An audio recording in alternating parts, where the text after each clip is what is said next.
कुछ नशा ये तिरंगे की शान का है, कुछ नशा ये मातृभूमि की अभिमान का है। हम लहराते रहेंगे ये तिरंगा क्योंकि ये हिंदुस्तान की शान का है। जैसा कि आप लोग जानते हैं हम आज क्यों एकत्रित हुए हैं। आज हमारे देश के क्षेत्र में गणतंत्र दिवस की आप सभी को हार्दिक शुभकामनाएं। आज के दिन ही हमारे देश में संविधान लागू हुआ था, जिस कारण से हम आज आप सभी के सामने एकत्रित हुए हैं और राष्ट्र दिवस के शुभ अवसर पर झंडा तोलन का कार्यक्रम करते हैं। आज के हमारे इस कार्यक्रम में क्रांति सिविल सर्विस एकेडमी में एक कार्यक्रम का प्रयोजन किया जा रहा है, जिसमें बहुत सारे लोग पार्टिसिपेट कर रहे हैं। और हम सर्वप्रथम अपने अध्यापक को बुलाना चाहेंगे, कृपया सर आएँ।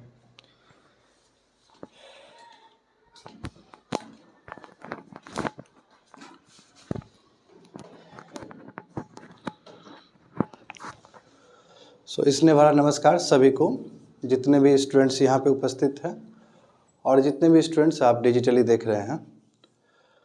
तो 76th रिपब्लिक डे गणतंत्र दिवस के शुभ अवसर पे हम सभी को साधुवाद करते हैं, आमंत्रित करते हैं।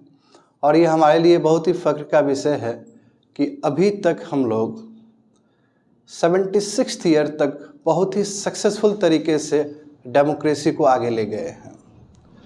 जहाँ तक सवाल है 26 जनवरी 1950, ये दिन बहुत ही महत्व है। यदि मैं इसको दो भाग में डिवाइड करूँ, दो भाग में विभाजन करूँ, तो 26 जनवरी और 1950 क्यों, आखिर हमने 26 जनवरी को ही क्यों चुना? क्योंकि यदि हम लोग अपना इंडियन नेशनल मूवमेंट देखेंगे तो 1929 का जो लाहौर सेशन है, दिसंबर का जो लाहौर सेशन है, वहीं पे हमने स्वराज को डिफाइन किया था कि स्वराज का मतलब क्या होता है। अब पहले वाला स्वराज नहीं रहा जी। स्वराज का मतलब पूर्ण स्वराज, फुल इंडिपेंडेंस। और चूंकि हमने दिसंबर 1929 को पूर्ण स्वराज का डेफिनेशन रखा था under the leadership of Pandit Nehru, तो कुछ ही समय के बाद 26 जनवरी 1930 को पहली बार ट्राई कलर झंडा फहराया गया, तिरंगा झंडा फहराया गया। बट हाँ, अभी का ये झंडा जो है उससे वो अलग झंडा था। मगर हमने कोशिश ज़रूर किया कि भारत एक आज़ाद देश हो गया है, सेलिब्रेशन ज़रूर किया था हमने। तो इसलिए भी 26 जनवरी महत्वपूर्ण है।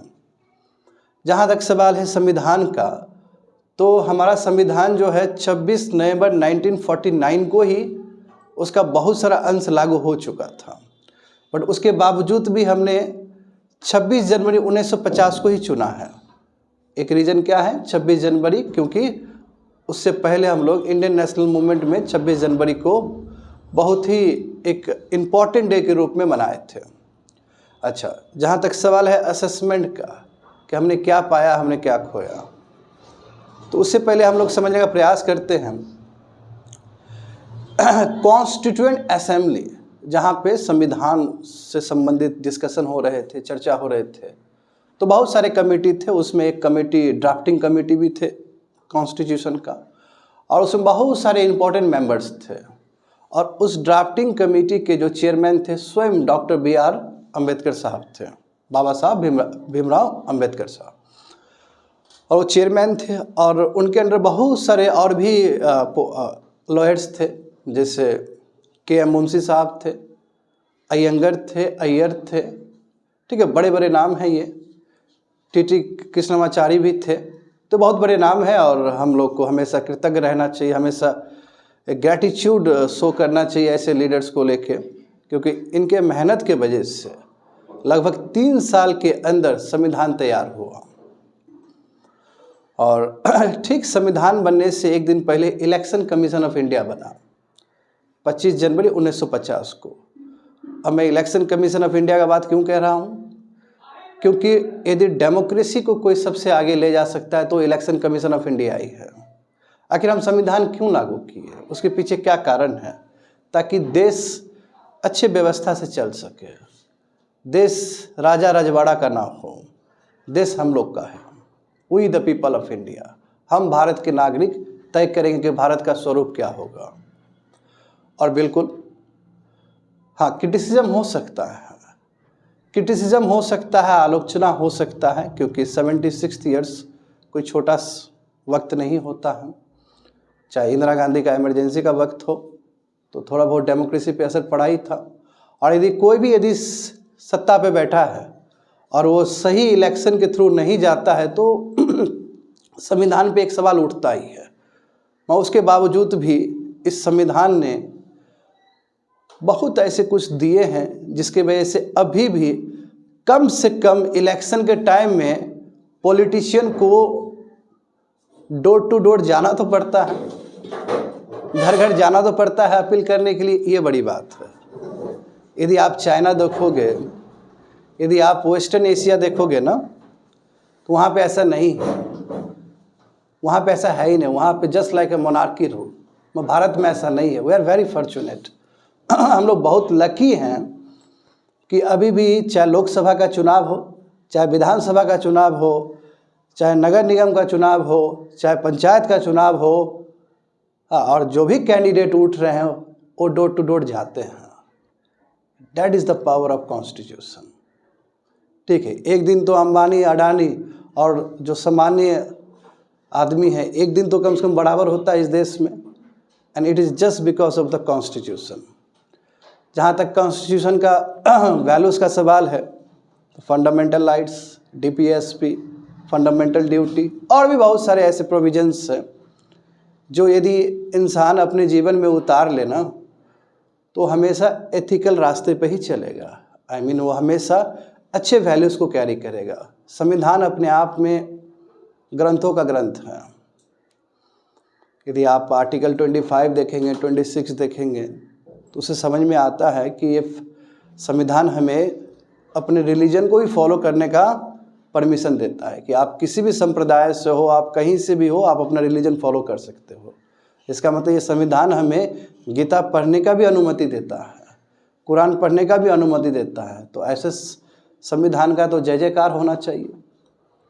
नहीं तो यदि हम पाकिस्तान का यदि संविधान देखें या फिर अन्य किसी भी कंट्री का संविधान देखें तो इतना फ्लेक्सिबिलिटी नहीं है जिसके वजह से लोगों का इस लेवल पे विकास हो सके। वी आर वेरी फॉर्चुनेट कि हमारे ड्राफ्टिंग कमेटी में ऐसे बड़े बड़े मेंबर्स रहे हैं जिन्होंने इतना अच्छा रचना किया है संविधान का, जिसके वजह से अभी भी 76 ईयर हो गया फिर भी डेमोक्रेसी बहुत अच्छे से सुचारू ढंग से चल रहा है। तो we should always pay gratitude to our leaders. और बिल्कुल संविधान में जो दिया गया है उसी के अनुरूप हमें काम करना चाहिए। और जितना हम पढ़ें उतना हम जीवन में आगे बढ़ेंगे और हमारा संविधान भी बढ़ेगा। तो एक कॉमन सिटीजन के रूप में मैं यही कहना चाहूँगा, आप अपना मत का बहुत सही तरीके से प्रयोग करें। यदि आप सही तरीके से इलेक्शन में पार्टिसिपेट कर रहे हैं तो इसका मतलब आप संविधान का जो वैल्यूज़ है उसको आप आगे बढ़ा रहे हैं। तो ऑलवेज गिव वोट्स, और जो भी आपका प्रेफरेंशियल कैंडिडेट हो उसके हिसाब से आप वोट दें, क्योंकि आपका वोट तय करता है कि देश का दिशा और दशा क्या होगा। तो ठीक है, मैं अपने वाणी को ख़त्म करता हूँ एक छोटे से लाइन से कि संविधान कैसा है। तो संविधान एक तो सूरज की तरह है। जैसे सूरज आएगा भी तो कहाँ, उसे यहीं रहना होगा, हमारे सांसों में, हमारे रगों में, हमारे रक्त जंगों में। तुम उदास मत हो, तुम उदास मत हो, अब मैं किसी भी सूरज को नहीं डूबने दूंगा। ये संविधान हमसे अपील करती है कि उदास होने की ज़रूरत नहीं है, हम आ गए हैं और आपका जो भी इच्छा और आकांक्षा है उसका हम पूर्ति करेंगे।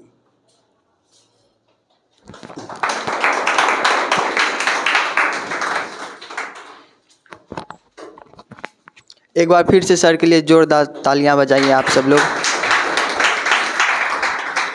अब इस कार्यक्रम को आगे की ओर बढ़ाते हुए प्रिया को स्पीच के लिए बुलाना चाहूँगा।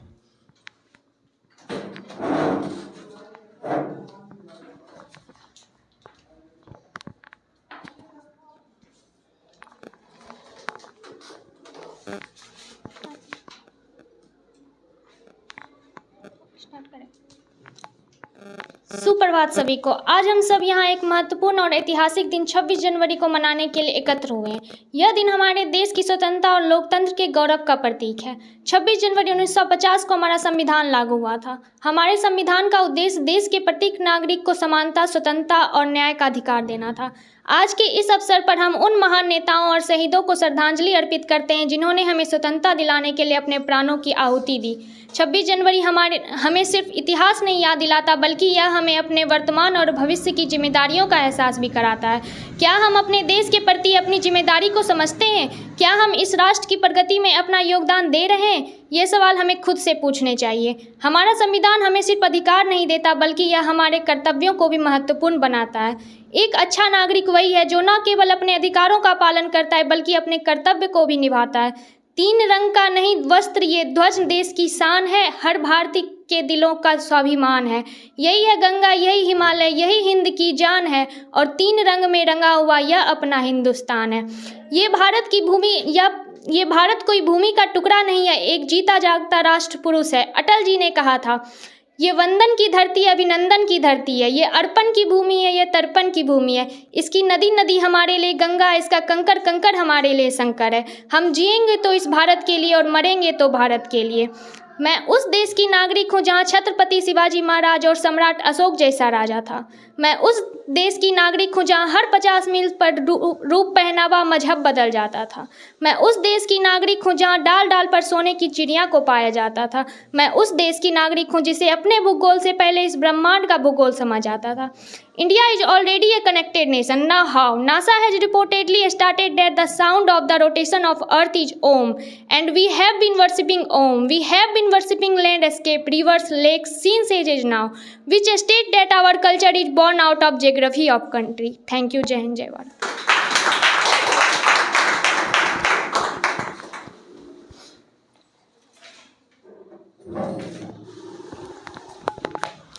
Thank you Priya for this beautiful speech. अब मैं स्वाति और प्रियांशी को सॉन्ग के लिए बुलाना चाहूँगा।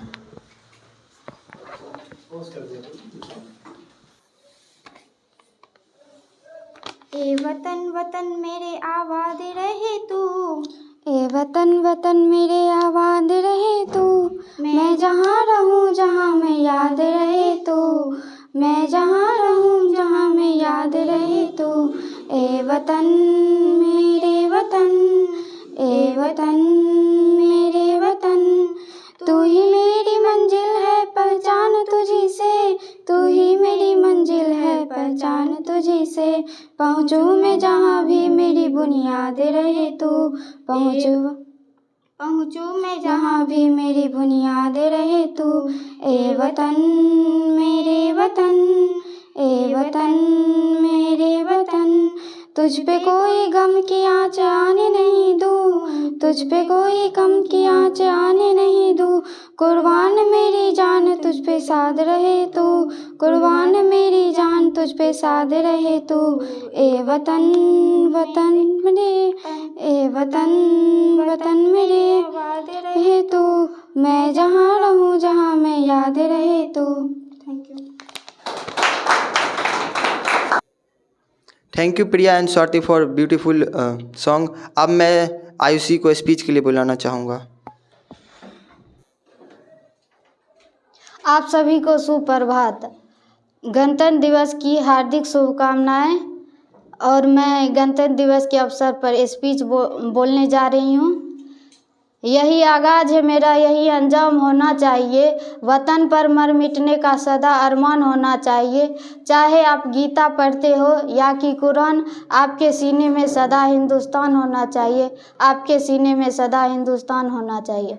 आज का ये ऐतिहासिक दिन, जिस दिन हमारा संविधान लागू हुआ और हम विदेशी कानून से मुक्त हुए, यह जो हमें गणतंत्रता मिली है इतनी आसानी से नहीं मिली है। इनके लिए हमारे देश के वीर जवानों ने और क्रांतिकारियों ने अपने बलिदान दिए। 1000 माताओं के लाल घर नहीं पहुँचे, 1000 वीरांगनाओं के सिंदूर उजड़ गए, तब जाके हमें यह गणतंत्रता मिली है। इसके लिए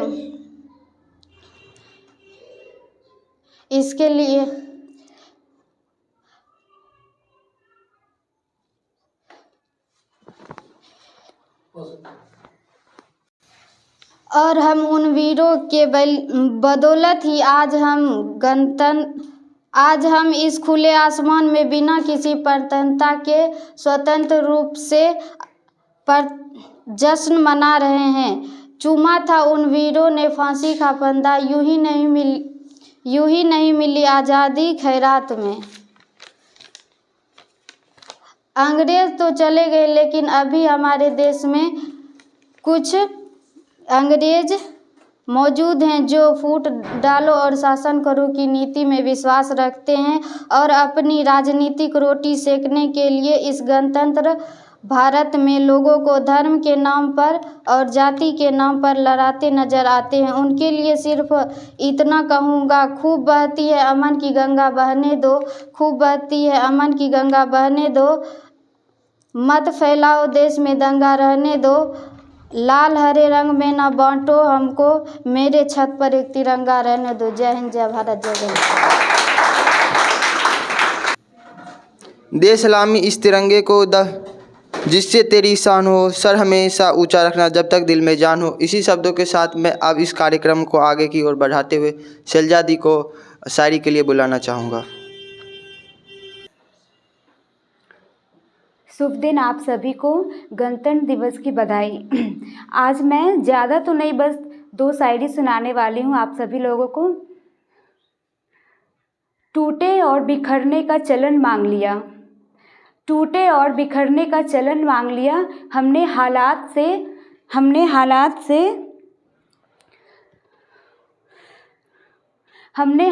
से शीशे का बदन मांग लिया। हम भी खड़े थे तकदीर के रास्ते पे, हम भी खड़े थे तकदीर के रास्ते पे, लोग गिरे दौलत पे, हमने वतन मांग लिया। ना मुझे तन चाहिए ना धन चाहिए, ना मुझे तन चाहिए ना धन चाहिए, बस अमन से भरा वतन चाहिए। जब तक जीऊँ इस मातृभूमि के लिए, जब तक जीऊँ इस मातृभूमि के लिए, और जब तक मरूं तो कफन तिरंगा के लिए। Thank you. Thank you Shailja di for your shayari. अब मैं संस्कृत स्पीच के लिए कामनी को बुलाना चाहूँगा। आप सभी को गणतंत्र दिवस की बधाई हो। भारत देशस्य अति प्राचीन इतिहासः गणतंत्र दिवसः भारतस्य प्रमुखः राष्ट्रीय पर्व अस्ति। प्रतिवर्ष जनवरी मासस्य 26 दिनाङ्के गणतंत्र दिवसः भवति। अयः दिवसः बहु महत्वपूर्णः विद्यते। अस्मिन् दिने देशस्य सर्वेषु नगरेषु ध्वजारोपणः भवति। अस्मिन् दिवसे प्रमुखः समारोहो राजधान्यां दिल्ल्यां समायोज्यते। सर्वेषु अभवद्युतः आनन्दः उत्साहः देशभक्तिः दृश्यते। ततः प्रधानमंत्री राष्ट्रं सम्बोधितवान्। सर्व भारत मातु जैसस्य तुमुन ध्वनि श्रूयते। ना पूछो ज़माने से कि क्या हमारी कहानी है, ना पूछो ज़माने से कि क्या हमारी कहानी है, हमारी पहचान तो सिर्फ ये है कि हम हिंदुस्तानी हैं। Thank you. संस्कृत हमारी धरोहर है और हम संस्कृति को हमेशा आगे की ओर बढ़ाते ले जाएंगे। हमें खुशी मिलती है कि आज भी हमारे देश में संस्कृति और संस्कृत एक तौर पर जीवित है। अब मैं सॉन्ग के लिए प्रिया को बुलाना चाहूँगा। तलवारों पे सरवार दिए, अंगारों में जिस्म जलाया है, तब जाके कहीं हमने सर पे ये केसरी रंग सजाया है। ऐ मेरी जमी अफसोस नहीं जो तेरे लिए 100 दर्द से महफूज रहे तेरी आन सदा, चाहे जान मेरी ये रहे ना रहे। ऐ मेरी जमी महबूब मेरी, मेरी नस नस में तेरा इश्क बहे, फीका न पड़े कभी रंग तेरा, जिस्मों से निकल के खून कहे। तेरी मिट्टी में मिल जावा गुल बन के, मैं खिल जावा इतनी सी है दिल की आरज़ू। तेरी नदियों में बह जावा, तेरे खेतों में लहरावा, इतनी सी है दिल की आरज़ू। हो हो हो सरसों से भरे खलियान मेरे, जहाँ झूम के भंगड़ा पा न सका, आबाद रहा वो गाँव मेरा, जहाँ लौट के वापस जा न सका। ओ वतना वे मेरा वतना वे, तेरा मेरा प्यार निराला था, कुर्बान हुआ तेरी असमत पे, मैं कितना नसीबों वाला था। तेरी मिट्टी में मिल जावा, गुल बन के मैं खिल जावा, इतनी सी है दिल की आरज़ू। तेरी नदियों में बह जावा, तेरे खेतों में लहरावा, इतनी सी है दिल की आरज़ू। ओ हीर मेरी तू हंसती रहे, तेरी आँख घड़ी भर नम ना हो, मैं मरता था जिस मुखरे पे, कभी उसका उजाला कम ना हो। ओ माई मेरी क्या फिक्र तुझे, क्यों आँख से दरिया बहता है, तू कहती थी तेरा चांद हूँ मैं, और चांद हमेशा रहता है। तेरी मिट्टी में मिल जावा, गुल बन के मैं खिल जावा, इतनी सी है दिल की आरज़ू। तेरी नदियों में बह जावा, तेरे फसलों में लहरावा, इतनी सी है दिल की आरज़ू। Thank you. Thank you Priya for your very beautiful song. अब मैं सुनील भैया को स्पीच के लिए बुलाना चाहूँगा। A very good morning to everyone. As we all know that today is Republic Day, on the eve of this national festival, as we have seen the many good performers that they have sing a song and they have also said the Sairi. And today is Republic Day, so I would like to start my speech with the word Republic. So first of all, what do we mean by the Republic? Republic का मतलब है कि जो नागरिक सर्वोपरि है, जो हमारे देश के सबसे बड़े हेड हैं, that is a president. President के जो पद है, the post of president is open to everyone. इसका मतलब अगर कोई आम नागरिक भी प्रेसिडेंट बनना चाहे वो भी बन सकता है। इसका रिपब्लिक का मतलब ये है। और ये हम लोग पावर कहाँ से है? कॉन्स्टिट्यूशन। एक कॉन्स्टिट्यूशन है जो एक गांव के बच्चे को भी प्रेसिडेंट बना सकते हैं। जैसे कि अभी देखते हैं हम लोग Draupadi Murmu, she become the ST community, the most backward community in terms of development, in terms of socially. So it is our constitution which give an opportunity to uplift ourselves.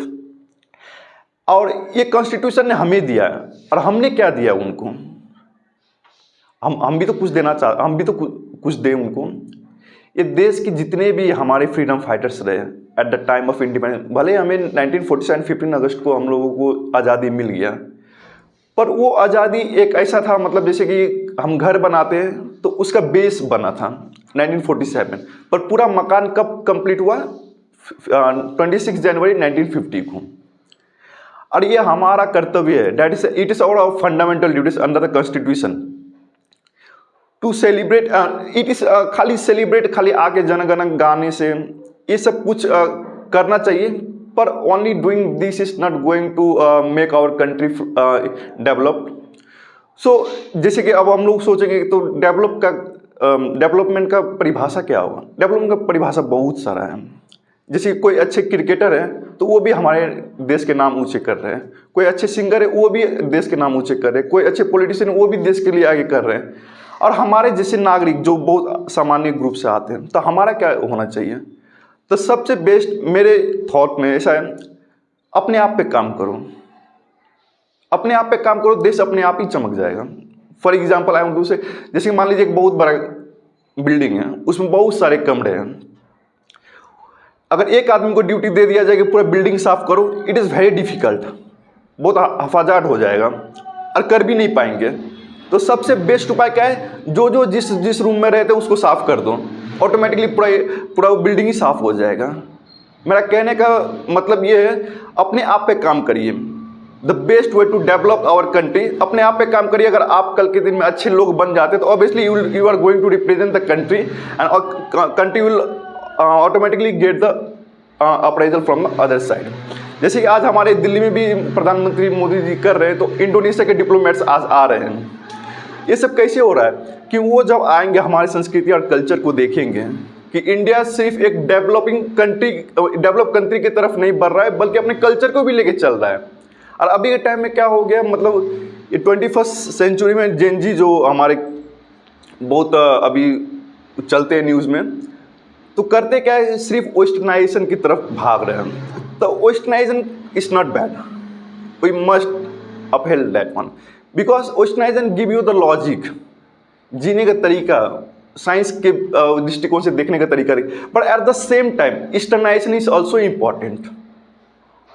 ईस्टर्नाइजेशन भी उतना ही इंपॉर्टेंट जितना वेस्टर्नाइजेशन। जैसे स्वामी विवेकानंद ने कहा था, तो India का culture कैसा होना चाहिए, एमलगेमेशन ऑफ वेस्टर्नाइजेशन एंड ईस्टर्नाइजेशन, दोनों को अगर हम मिक्स करते हैं तो हमारा जो हर एक चीज़ बहुत ही अच्छे से होगा। जैसे कि एग्जांपल इसरो, कितने बड़े हमारे साइंटिफिक रिसर्च एंड डेवलपमेंट की जगह है ना, वहाँ पर जब भी कोई वो किया जाता है, रॉकेट लॉन्च किया जाता है, तो सबसे पहले भगवान का पूजा किया जाता है। तो कितना अच्छा रिचुअल को भी देखा जा रहा है, eight the same time science को भी देखा जाए।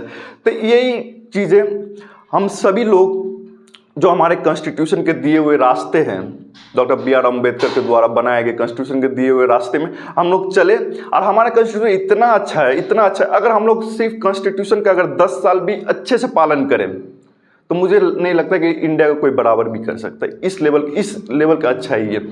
पर हमेशा गैप तो हमेशा ही रहेगा, और उस गैप का भरने, और it is a gradual process, because India is too vast, 32,80,500 square kilometre का वर्ग है, और इसमें डाइवर्सिटी 1.45 बिलियन पीपल्स। तो हम लोगों के बीच में गैप हमेशा ही रहेगा, लेकिन at the same time we have to eliminate the gap and we should be in a positive mode to get the new things in future. So हमेशा अपने आप अपना कंट्री के बारे में वही नहीं करना, जैसे होता है कि हमारा कंट्री कुछ नहीं कर सकता है। क्यों नहीं कर सकते? क्योंकि तुम करना नहीं चाहते हो। हर लोग सब एक दूसरे को गरिया वही करें, कोसेंगे तो कैसे आगे बढ़ेंगे? सब बोलेगा इंडिया बेकार है। कैसे बेकार है? Because of people like you make this country bad. इसी कंट्री में डॉक्टर APJ अब्दुल कलाम भी हैं, अंबेडकर जी भी थे, गांधी जी भी थे, जिन्होंने ये पूरा इंडिया को इतना आगे बढ़ा दिया, ग्लोबल लेवल पर रिप्रेजेंट किए। तो अब now it is our time and we are representing and we are the generation we are going to represent our country globally. So in a better way, अगर हम अच्छे बन जाएंगे तो कंट्री अपने आप अच्छा बन जाएगा, और कंट्री का नाम जो हमारे इंस्टेंट से चलता आ रहा है अभी भी चलता रहेगा। That's it. Thank you. आओ झुककर सलामी दे उन्हें जिनके हिस्से में ये मुकाम आता है। आओ झुककर सलामी दे उन्हें जिसके हिस्से में ये मुकाम आता है। खुशनसीब होता है वो खून जो देश के काम आता है। इसी शब्दों के साथ मैं आज इस कार्यक्रम की समाप्ति करता हूँ। जय हिंद, जय भारत।